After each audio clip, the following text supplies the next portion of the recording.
This is Chapter 18, Life in Industrial America, from the textbook The American Yawp, Volume 2, by the Stanford University Press. This audiobook was produced by Audileo.com, a leader in academic audiobooks. 1. Introduction. When British author Rudyard Kipling visited Chicago in 1889, he described a city captivated by technology and blinded by greed. He described a rushed and crowded city, a huge wilderness with scores of miles of these terrible streets and their 100,000 of these terrible people. The show impressed me with a great horror, he wrote. There was no color in the street and no beauty, only a maze of wire ropes overhead and dirty stone flagging underfoot. He took a cab, and the cabman said that these things were the proof of progress. Kipling visited a gilded and mirrored hotel, crammed with people talking about money and spitting about everywhere. He visited extravagant churches and spoke with their congregants. I listened to people who said that the mere fact of spiking down strips of iron to wood and getting a steam and iron thing to run along them was progress, that the telephone was progress, and the network of wires overhead was progress. They repeated their statements again and again. Kipling said American newspapers report that the snarling together of telegraph wires, the heaving up of houses, and the making of money is progress. Chicago embodied the triumph of American industrialization. Its meatpacking industry typified the sweeping changes occurring in American life. The last decades of the 19th century, a new era for big business, saw the formation of large corporations, run by trained bureaucrats and salaried managers doing national and international business. Chicago, for instance, became America's butcher. The Chicago meat processing industry, a cartel of 5 firms, produced 4/5 of the meat bought by American consumers. Kipling described in intimate detail the Union Stockyards, the nation's largest meat processing zone, a square mile just southwest of the city whose pens and slaughterhouses linked the city's vast agricultural hinterland to the nation's dinner tables. Once having seen them, he concluded, you will never forget the sight. Like other notable Chicago industries, such as agricultural machinery and steel production, the meatpacking industry was closely tied to urbanization and immigration. In 1850, Chicago had a population of about 30,000. 20 years later, it had 300,000. Nothing could stop the city's growth. The Great Chicago Fire leveled 3.5 square miles and left a third of its residents homeless in 1871. But the city quickly recovered and resumed its spectacular growth. By the turn of the 20th century, the city was home to 1.7 million people. Chicago's explosive growth reflected national trends. In 1870, a quarter of the nation's population lived in towns or cities with populations greater than 2,500. By 1920, a majority did. But if many who flocked to Chicago and other American cities came from rural America, many others emigrated from overseas. Mirroring national immigration patterns, Chicago's newcomers had at first come mostly from Germany, the British Isles, and Scandinavia, but by 1890, Poles, Italians, Czechs, Hungarians, Lithuanians, and others from Southern and Eastern Europe made up a majority of new immigrants. Chicago, like many other American industrial cities, was also an immigrant city. In 1900, nearly 80% of Chicago's population was either foreign-born or the children of foreign-born immigrants. Kipling visited Chicago just as new industrial modes of production revolutionized the United States. The rise of cities, the evolution of American immigration, the transformation of American labor, the further making of a mass culture, the creation of great concentrated wealth, the growth of vast city slums, the conquest of the West, the emergence of a middle class, the problem of poverty, the triumph of big business, widening inequalities, battles between capital and labor, the final destruction of independent farming, breakthrough technologies, environmental destruction. Industrialization created a new America. 2. Industrialization and technological innovation. The railroads created the first great concentrations of capital, spawned the first massive corporations, made the first of the vast fortunes that would define the Gilded Age, unleashed labor demands that united thousands of farmers and immigrants and linked many towns and cities. National railroad mileage tripled in the 20 years after the outbreak of the Civil War, and tripled again over the 4 decades that followed. Railroads impelled the creation of uniform time zones across the country, gave industrialists access to remote markets, and opened the American West. Railroad companies were the nation's largest businesses. Their vast national operations demanded the creation of innovative new corporate organization, advanced management techniques, and vast sums of capital. Their huge expenditures spurred countless industries and attracted droves of laborers.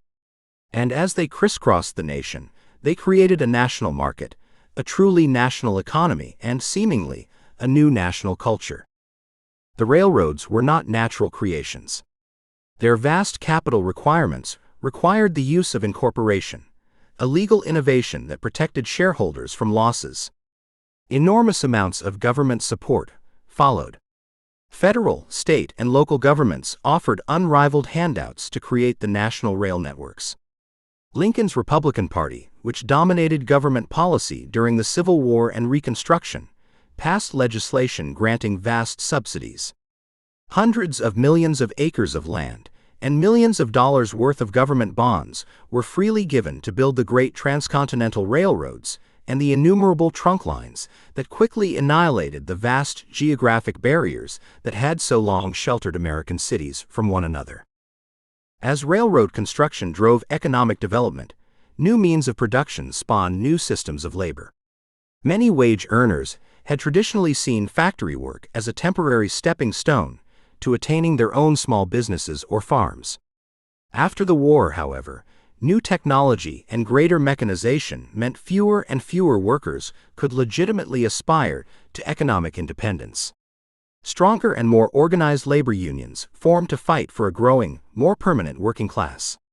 At the same time, the growing scale of economic enterprises increasingly disconnected owners from their employees and day-to-day business operations. To handle their vast new operations, owners turned to managers. Educated bureaucrats swelled the ranks of an emerging middle class. Industrialization also remade much of American life outside the workplace.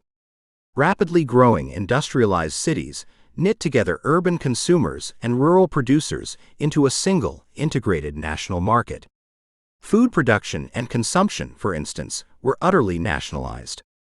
Chicago's stockyards seemingly tied it all together. Between 1866 and 1886, ranchers drove 1 million head of cattle annually overland from Texas ranches to railroad depots in Kansas for shipment by rail to Chicago. After traveling through modern disassembly lines, the animals left the adjoining slaughterhouses as slabs of meat to be packed into refrigerated rail cars and sent to butcher shops across the continent. By 1885, a handful of large-scale industrial meat packers in Chicago were producing nearly 500 million pounds of dressed beef annually. The new scale of industrialized meat production transformed the landscape. Buffalo herds, grasslands, and old-growth forests gave way to cattle, corn, and wheat.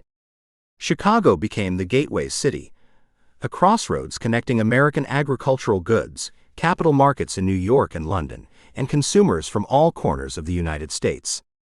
Technological innovation accompanied economic development.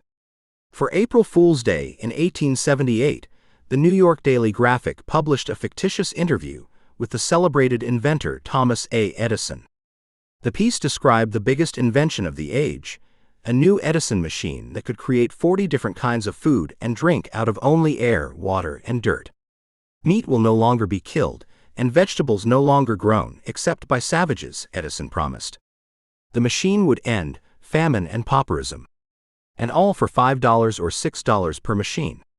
The story was a joke, of course, but Edison nevertheless received inquiries from readers wondering when the food machine would be ready for the market.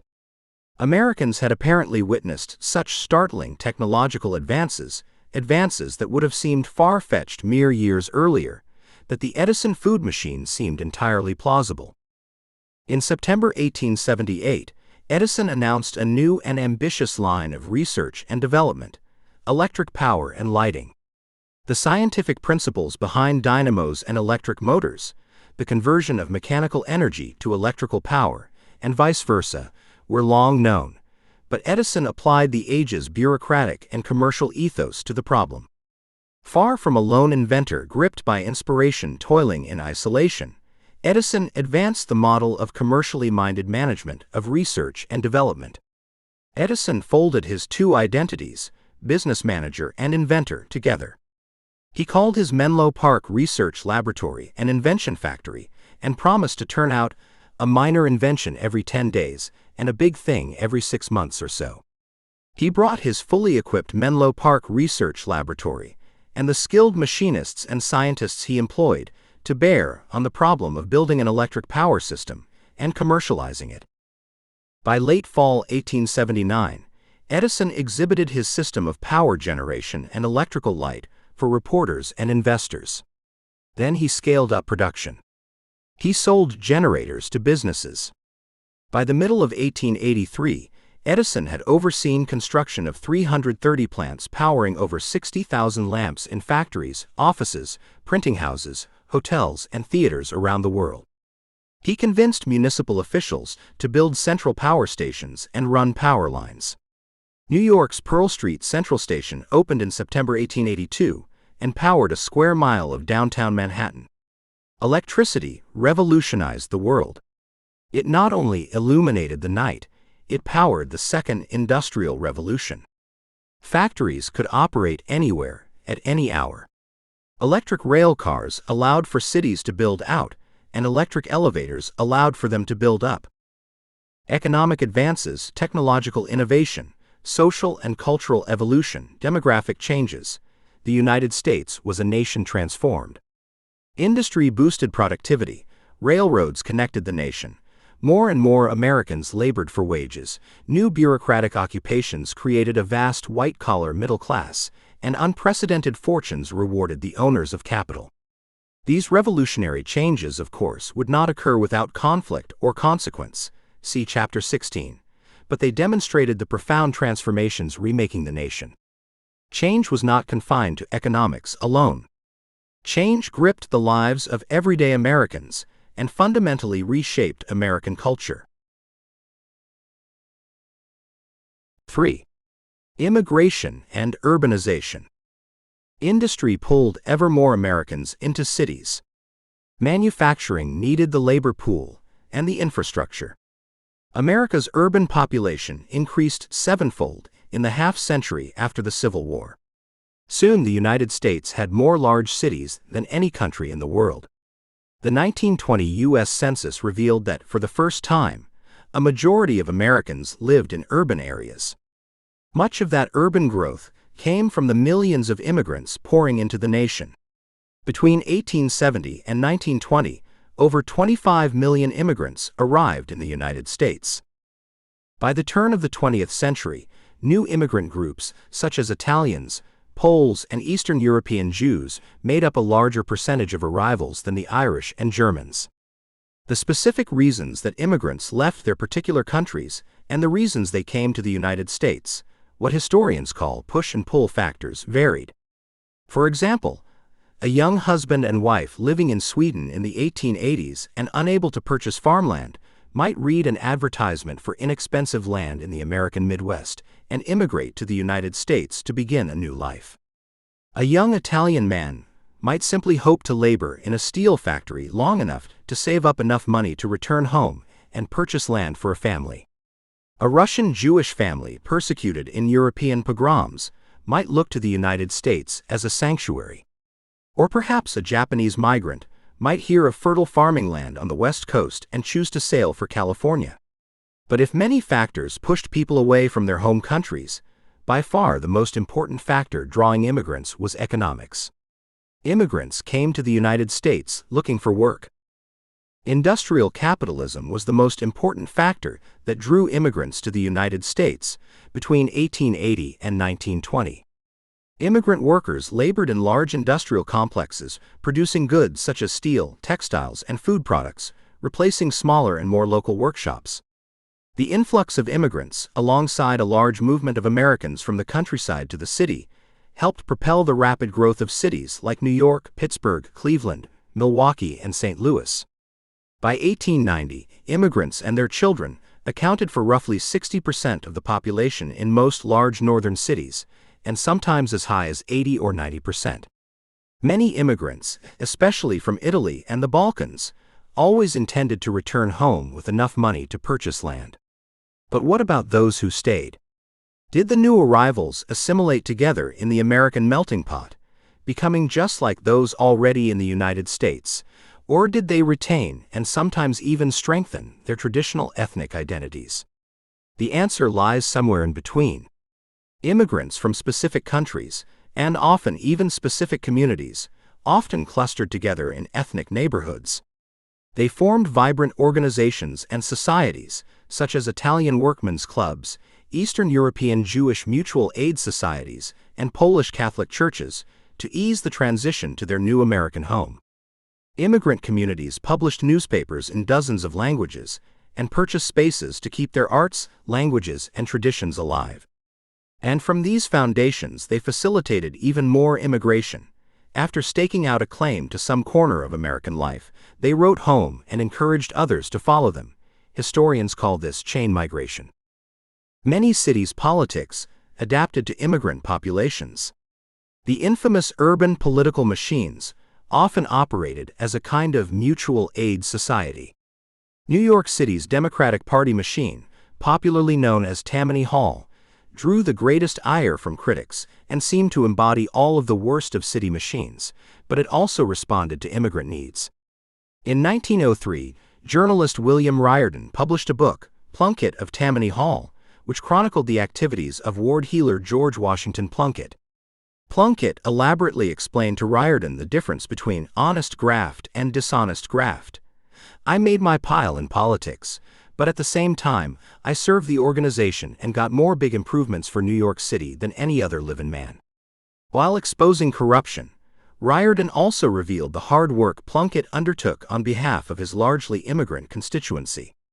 On a typical day, Riordan wrote, Plunkett was awakened at 2 a.m. to bail out a saloon-keeper who stayed open too late, was awakened again at 6 a.m. because of a fire in the neighborhood, and spent time finding lodgings for the families displaced by the fire, and after spending the rest of the morning in court to secure the release of several of his constituents, found jobs for 4 unemployed men, attended an Italian funeral, visited a church social, and dropped in on a Jewish wedding.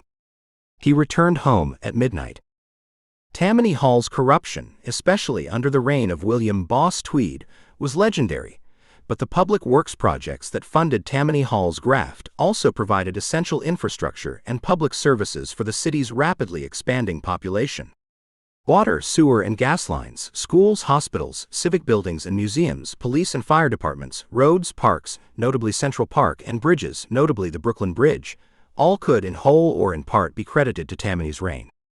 Still, machine politics could never be enough. As the urban population exploded, many immigrants found themselves trapped in crowded, crime-ridden slums. Americans eventually took notice of this urban crisis and proposed municipal reforms, but also grew concerned about the declining quality of life in rural areas. While cities boomed, rural worlds languished. Some Americans scoffed at rural backwardness and reveled in the countryside's decay, but many romanticized the countryside, celebrated rural life, and wondered what had been lost in the cities. Sociologist Kenyon Butterfield, concerned by the sprawling nature of industrial cities and suburbs, regretted the eroding social position of rural citizens and farmers. Agriculture does not hold the same relative rank among our industries that it did in former years. Butterfield saw the farm problem as part of the whole question of democratic civilization. He and many others thought the rise of the cities and the fall of the countryside threatened traditional American values. Many proposed conservation. Liberty Hyde Bailey, a botanist and rural scholar selected by Theodore Roosevelt to chair a federal commission on country life in 1907, believed that rural places and industrial cities were linked. Every agricultural question is a city question. Many longed for a middle path between the cities and the country. New suburban communities on the outskirts of American cities defined themselves in opposition to urban crowding. Americans contemplated the complicated relationships between rural places, suburban living, and urban spaces. Los Angeles became a model for the suburban development of rural places. Dana Bartlett, a social reformer in Los Angeles, noted that the city, stretching across dozens of small towns, was a better city because of its residential identity as a city of homes. This language was seized upon by many suburbs that hoped to avoid both urban sprawl and rural decay. In Glendora, one of these small towns on the outskirts of Los Angeles, local leaders were loath as anyone to see it become cosmopolitan. Instead, in order to have Glendora grow along the lines necessary to have it remain an enjoyable city of homes, they needed to bestir ourselves to direct its growth by encouraging not industry or agriculture but residential development. 4. The New South and the problem of race.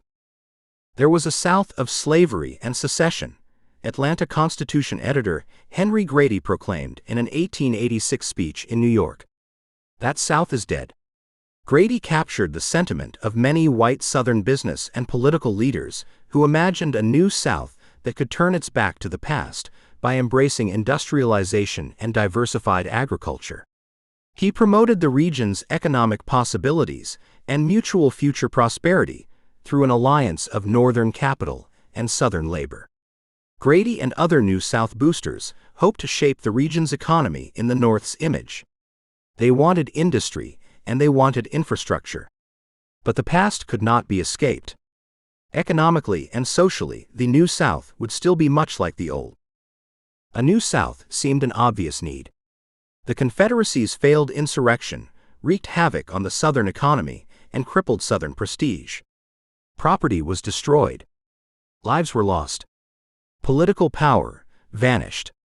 And 4 million enslaved Americans, representing the wealth and power of the antebellum white South, threw off their chains and walked proudly forward into freedom.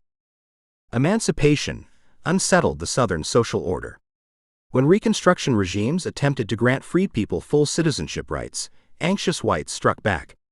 From their fear, anger, and resentment, they lashed out, not only in organized terrorist organizations such as the Ku Klux Klan, but in political corruption, economic exploitation, and violent intimidation. White Southerners took back control of state and local governments and used their reclaimed power to disenfranchise African Americans and pass Jim Crow laws segregating schools, transportation, employment, and various public and private facilities. The re-establishment of white supremacy after the redemption of the South from Reconstruction contradicted proclamations of a New South. Perhaps nothing harked so forcefully back to the barbaric Southern past than the wave of lynchings, the extra-legal murder of individuals by vigilantes that washed across the South after Reconstruction. Whether for actual crimes or fabricated crimes or for no crimes at all, white mobs murdered roughly 5,000 African Americans between the 1880s and the 1950s. Lynching was not just murder, it was a ritual rich with symbolism. Victims were not simply hanged, they were mutilated, burned alive, and shot. Lynchings could become carnivals, public spectacles attended by thousands of eager spectators. Rail lines ran special cars to accommodate the rush of participants. Vendors sold goods and keepsakes. Perpetrators posed for photos and collected mementos. And it was increasingly common. One notorious example occurred in Georgia in 1899. Accused of killing his white employer and raping the man's wife, Sam Hose was captured by a mob and taken to the town of Noonan. Word of the impending lynching quickly spread, and specially chartered passenger trains brought some 4,000 visitors from Atlanta to witness the gruesome affair. Members of the mob tortured Hose for about an hour. They sliced off pieces of his body as he screamed in agony. Then they poured a can of kerosene over his body and burned him alive. At the barbaric height of Southern lynching, in the last years of the 19th century, Southerners lynched 2 to 3 African Americans every week. In general, lynchings were most frequent in the cotton belt of the Lower South, where Southern black people were most numerous, and where the majority worked as tenant farmers and field hands on the cotton farms of white landowners. The states of Mississippi and Georgia had the greatest number of recorded lynchings. From 1880 to 1930, Mississippi lynch mobs killed over 500 African Americans. Georgia mobs murdered more than 400. Throughout the late 19th and early 20th centuries, a number of prominent Southerners openly supported lynching, arguing that it was a necessary evil to punish black rapists and deter others. In the late 1890s, Georgia newspaper columnist and noted women's rights activist Rebecca Latimer Felton, who would later become the first woman to serve in the U.S. Senate, endorsed such extrajudicial killings. She said, "If it takes lynching to protect women's dearest possession from drunken ravening beasts, then I say lynch 1,000 a week." When opponents argued that lynching violated victims' constitutional rights, South Carolina Governor Coleman Blease angrily responded, "Whenever the Constitution comes between me and the virtue of the white women of South Carolina, I say to hell with the Constitution." Black activists and white allies worked to outlaw lynching. Ida B. Wells, an African-American woman born in the last years of slavery and a pioneering anti-lynching advocate, lost 3 friends to a lynch mob in Memphis, Tennessee in 1892. That year, Wells published Southern Horrors, Lynch Law in All Its Phases, a groundbreaking work that documented the South's lynching culture and exposed the myth of the black rapist. The Tuskegee Institute and the NAACP both compiled and publicized lists of every reported lynching in the United States.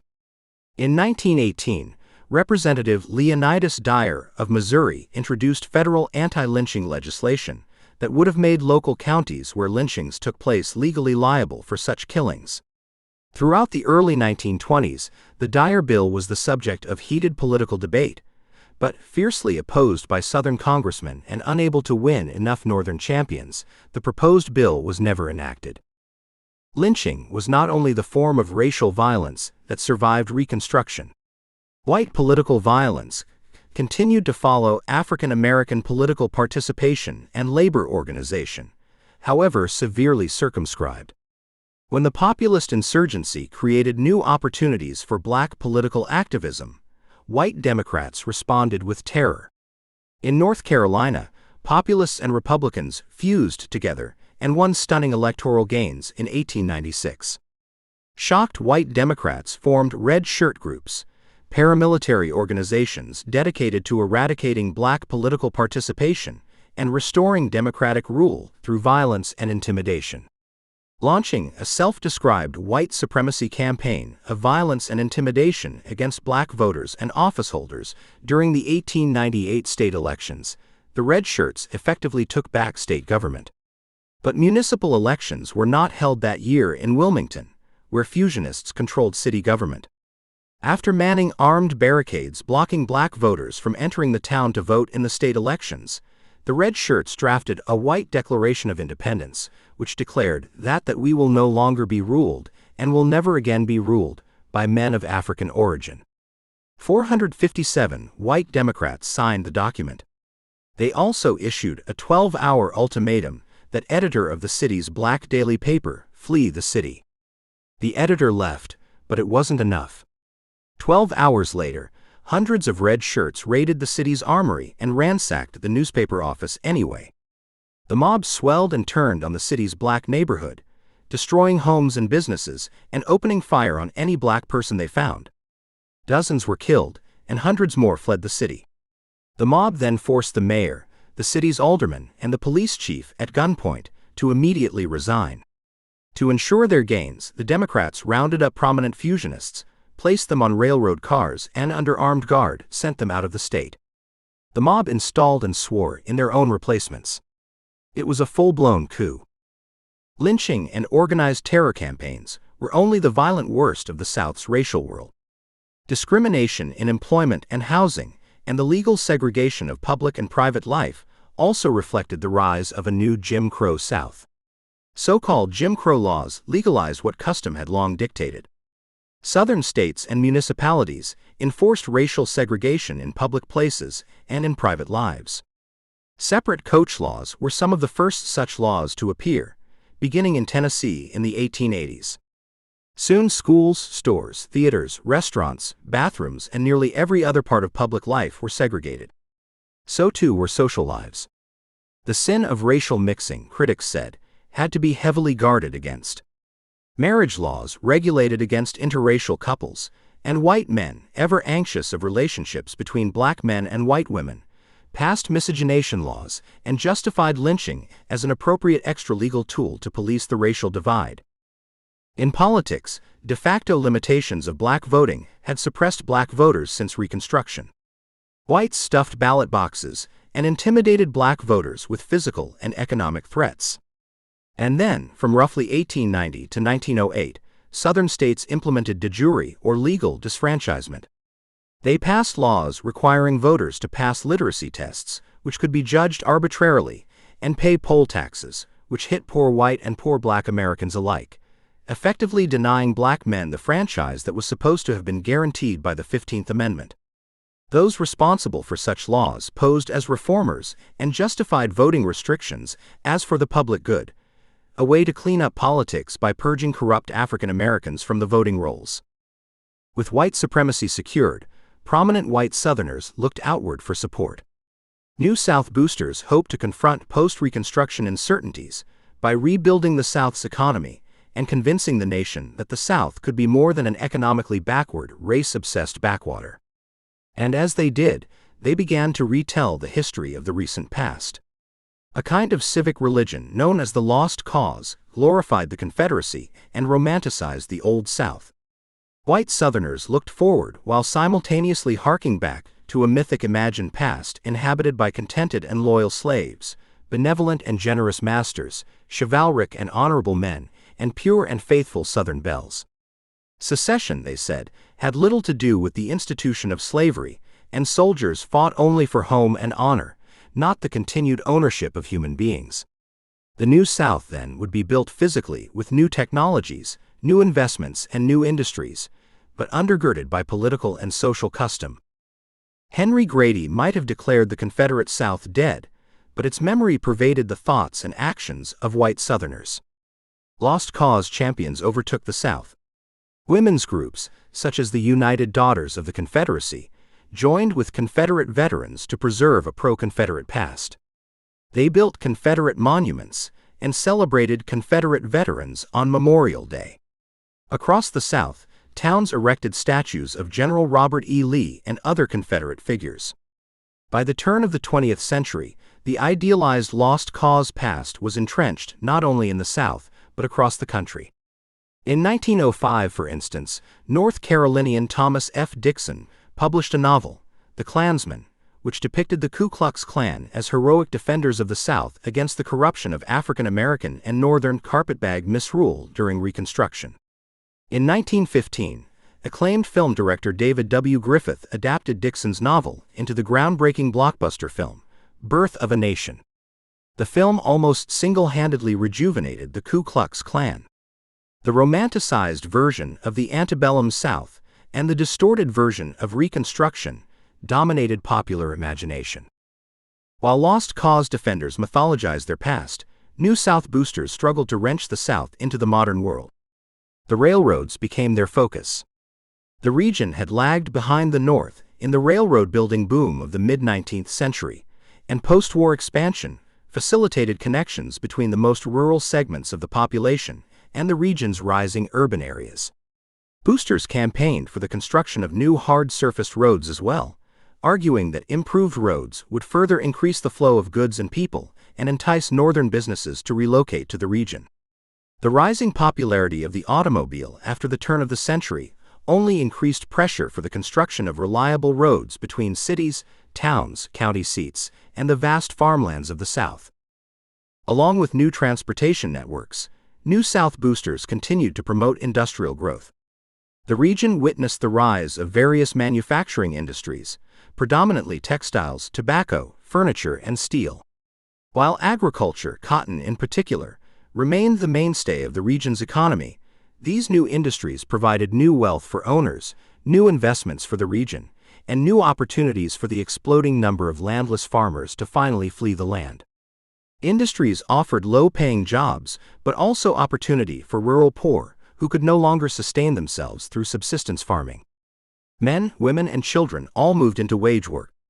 At the turn of the 20th century, nearly one-fourth of Southern mill workers were children aged 6 to 16.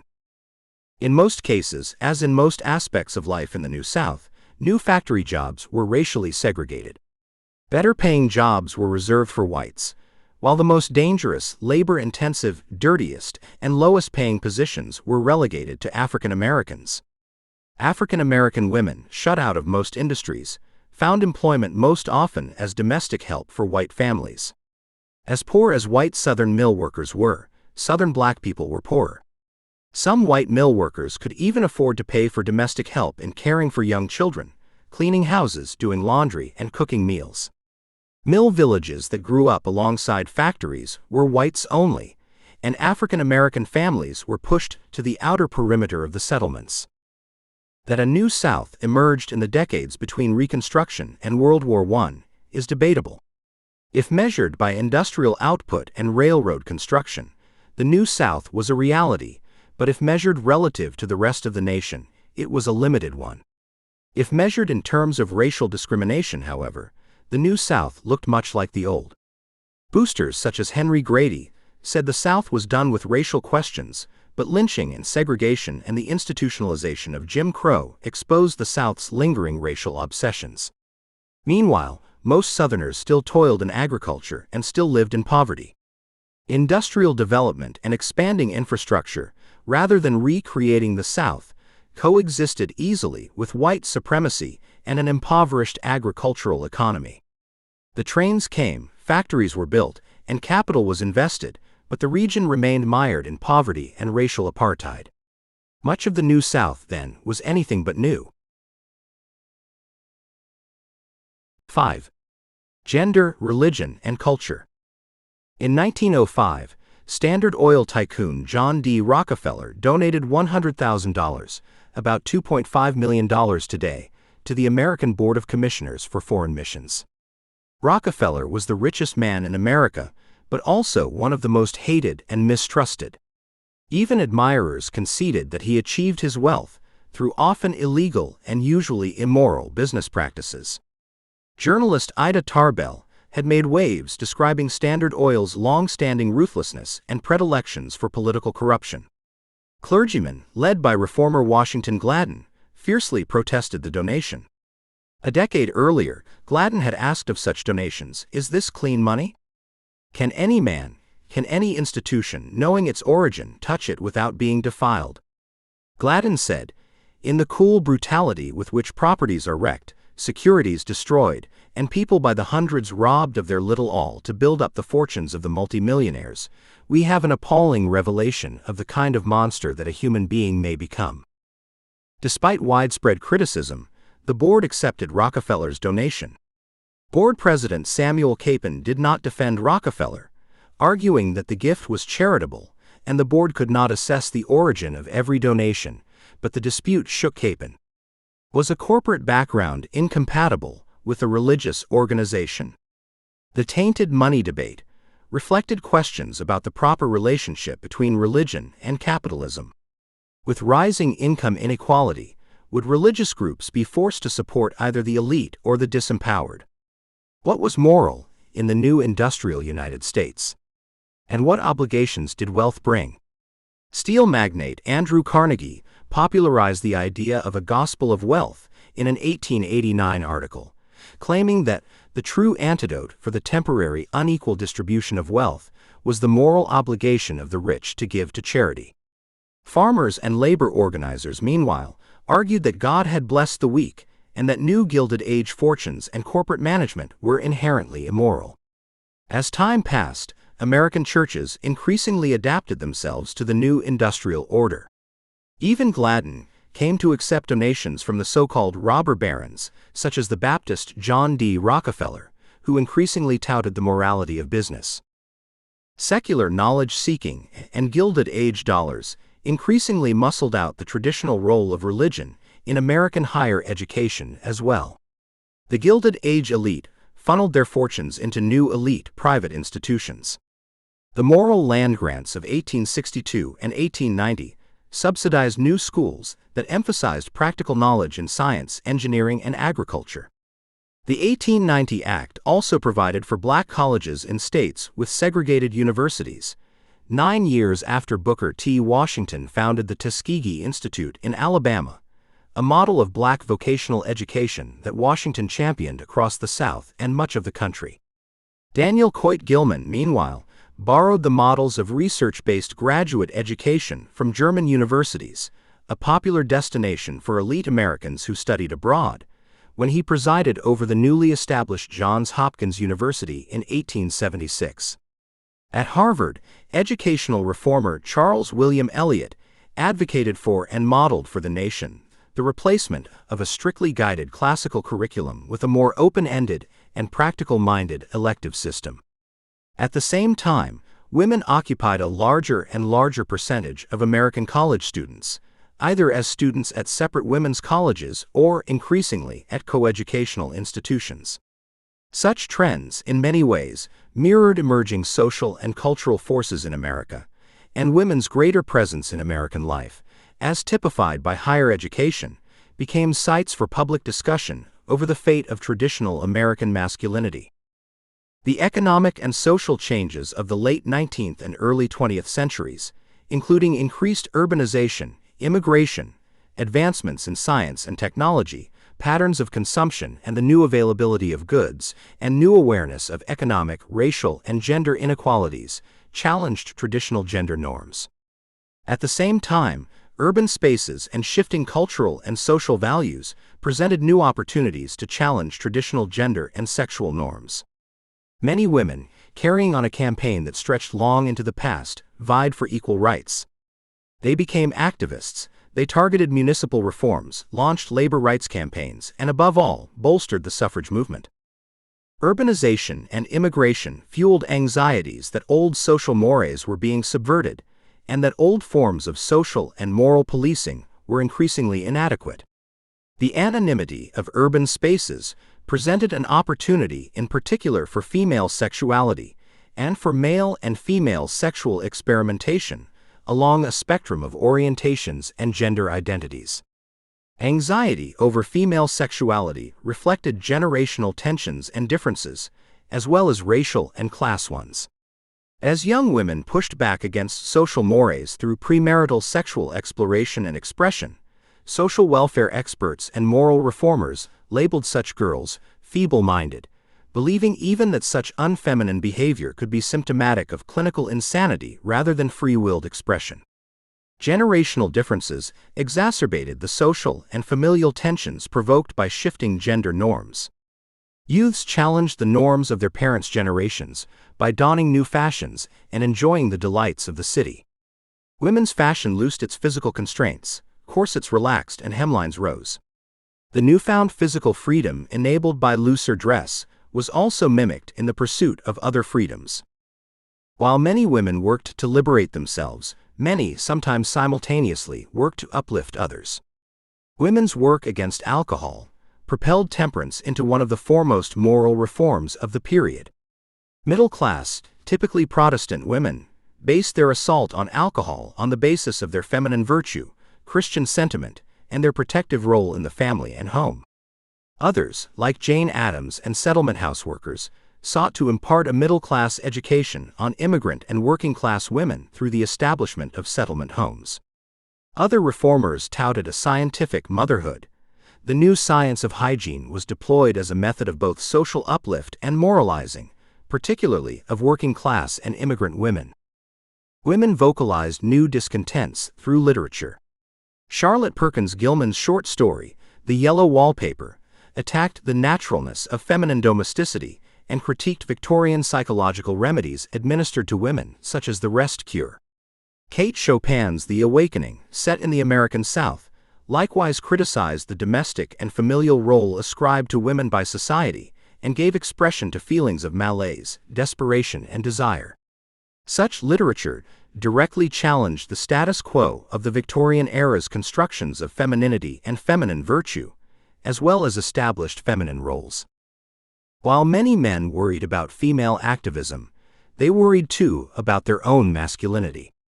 To anxious observers, industrial capitalism was withering American manhood.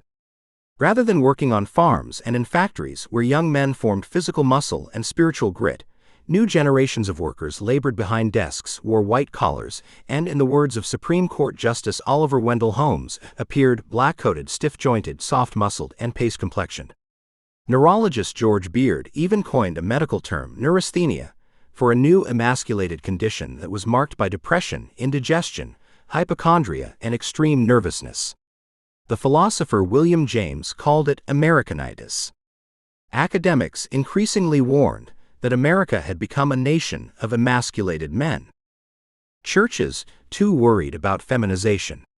Women had always comprised a clear majority of church memberships in the United States, but now the theologian Washington Gladden said, "A preponderance of female influence in the church or anywhere else in society is unnatural and injurious." Many feared that the feminized church had feminized Christ himself. Rather than a rough-hewn carpenter, Jesus had been made mushy and sweetly effeminate, in the words of Walter Rauschenbusch. Advocates of a so-called muscular Christianity sought to stiffen young men's backbones by putting them back in touch with their primal manliness. Pulling from contemporary developmental theory, they believed that young men ought to evolve as civilization evolved, advancing from primitive nature-dwelling to modern industrial enlightenment. To facilitate primitive encounters with nature, muscular Christians founded summer camps and outdoor boys' clubs like the Woodcraft Indians, the Sons of Daniel Boone, and the Boy Brigades, all precursors of the Boy Scouts. Other champions of muscular Christianity, such as the newly formed Young Men's Christian Association, built gymnasiums often attached to churches where youths could strengthen their bodies as well as their spirits. It was a Young Men's Christian Association, YMCA, leader who coined the term bodybuilding, and others invented the sports of basketball and volleyball. Muscular Christianity, though, was about even more than building strong bodies and minds. Many advocates also ardently championed Western imperialism, cheering on attempts to civilize non-Western peoples. Gilded Age men were encouraged to embrace a particular vision of masculinity connected intimately with the rising tides of nationalism, militarism, and imperialism. Contemporary ideals of American masculinity at the turn of the century developed in concert with the United States' imperial and militaristic endeavors in the West and abroad. During the Spanish-American War in 1898, Teddy Roosevelt and his Rough Riders embodied the idealized image of the tall, strong, virile, and fit American man that simultaneously epitomized the ideals of power that informed the United States imperial agenda. Roosevelt and others like him believed a reinvigorated masculinity would preserve the American race's superiority against foreign foes and the effeminizing effects of over-civilization. But while many fretted about traditional American life, others lost themselves in new forms of mass culture. Vaudeville signaled new cultural worlds. A unique variety of popular entertainments, these traveling circuit shows first appeared during the Civil War and peaked between 1880 and 1920. Vaudeville shows featured comedians, musicians, actors, jugglers, and other talents that could captivate an audience. Unlike earlier rowdy acts meant for a male audience that included alcohol, vaudeville was considered family-friendly, polite entertainment, though the acts involved offensive ethnic and racial caricatures of African Americans and recent immigrants.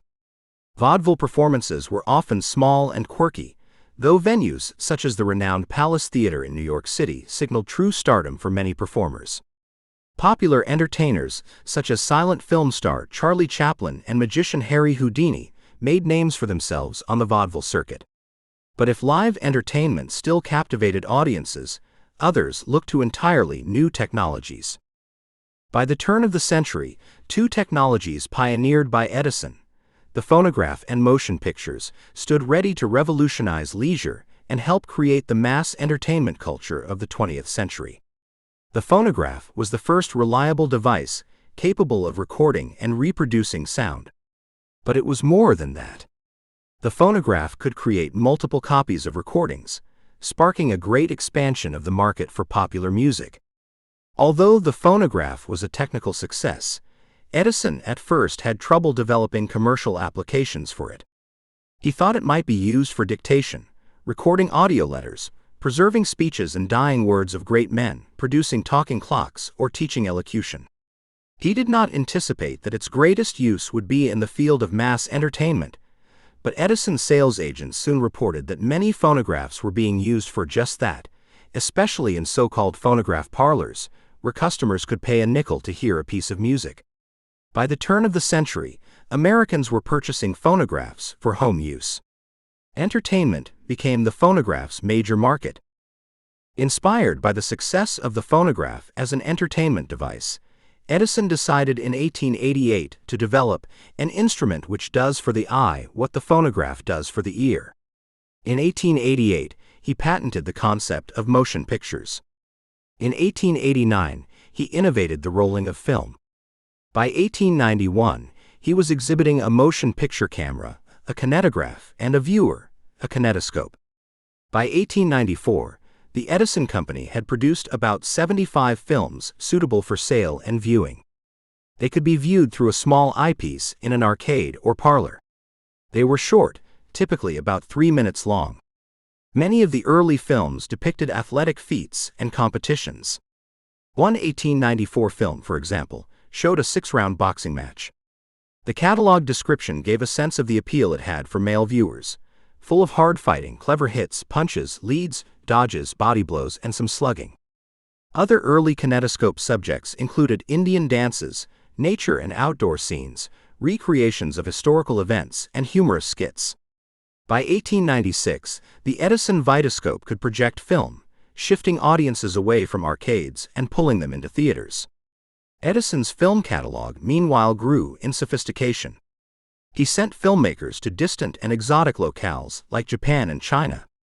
Long-form fictional films created a demand for movie stars, such as the glamorous Mary Pickford, the swashbuckling Douglas Fairbanks, the acrobatic comedian Buster Keaton, who began to appear in the popular imagination beginning around 1910. Alongside professional boxing and baseball, the film industry was creating the modern culture of celebrity that would characterize 20th-century mass entertainment. 6. Conclusion. After enduring 4 bloody years of warfare and a strained, decade-long effort to reconstruct the defeated South, the United States abandoned itself to industrial development. Businesses expanded in scale and scope. The nature of labor shifted. A middle class rose. Wealth concentrated. Immigrants crowded into the cities, which grew upward and outward. The Jim Crow South stripped away the vestiges of Reconstruction, and New South boosters papered over the scars. Industrialists hunted profits. Evangelists appealed to people's morals. Consumers lost themselves in new goods and new technologies. Women emerging into new urban spaces embraced new social possibilities. In all of its many facets, by the turn of the 20th century, the United States had been radically transformed. And the transformations continued to ripple outward into the West and overseas, and inward into radical protest and progressive reforms. For Americans at the twilight of the 19th century and the dawn of the 20th, a bold new world loomed. This has been Chapter 18, Life in Industrial America, from the textbook The American Yawp, Volume 2, by the Stanford University Press. This audiobook was produced by Audileo.com, a leader in academic audiobooks.